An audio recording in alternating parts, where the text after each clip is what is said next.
Abduqodir Husanov Osiyoning eng qimmat futbolchisi va jahon chempionatida porlash kutilayotgan ba'zi yosh futbolchilar haqida. Dastlab birinchi ma'lumot haqida. Transfermarkt himoyachilar qiymatini yangiladi. Angliyada o'ynayotgan himoyachilar Abduqodirni narxini 50 million yevro sifatida baholadi. Bu endi taxminiy narx, tabiiyki. Bu real qiymat emas, bozor uni 100 milliondan 120 milliondan deb baholanishi mumkin, ya'ni sotilishi mumkin.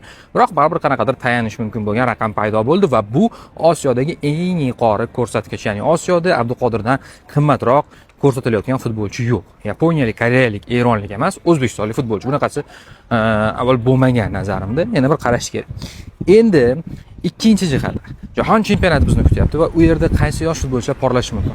Yamal allaqachon yosh futbolchi kategoriyasidan go'yo chiqib ketgandek. Endi baribir yil nuqtai nazaridan tushadi baribir.